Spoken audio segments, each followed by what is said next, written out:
4, 6, 7 ও x এর গড় মান হচ্ছে 5.5।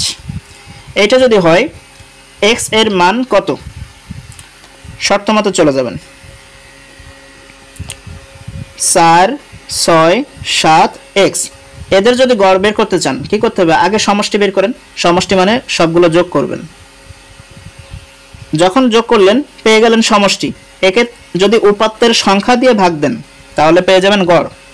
1, 2, 3, 4 চারটা সংখ্যা, তাই 4 দিয়ে ভাগ দেবেন। কি হয়ে গেল? গড়। এদের গড় মান কত হবে বলে দিয়েছে, এদের গড় মান হবে 5.5। এদের গড় মান 5.5। এবার আপনি ক্যালকুলেশন করে অ্যান্সার বের করেন।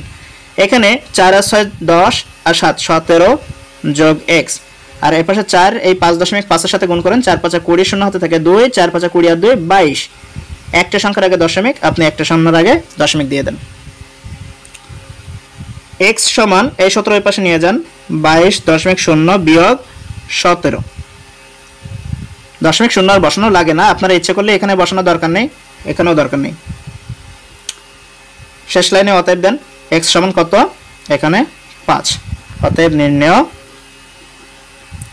x এর মান 5। ব্যাস, এইটুকু অঙ্কেই আপনার 4 নম্বর।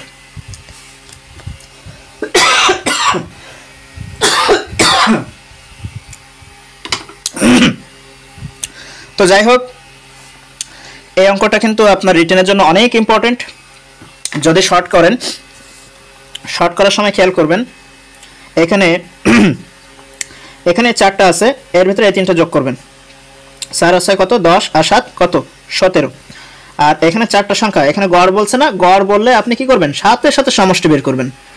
সমষ্টি বের করতে গেলে এর সাথে কত দিয়ে গুণ দেবেন? 4টা সংখ্যা 4 দিয়ে গুণ করবেন, হয়ে যাবে 22। তাহলে মিসিং x এর মান কত? এই 22 থেকে এই 3টা যোগফল যে 17 বের হয়েছে, এই 22 থেকে এই 17 বাদ দেন, তাহলে থাকবে কত? 5। তাহলে মিসিং সংখ্যাটার মান হলো 5, অ্যান্সার হলো 5।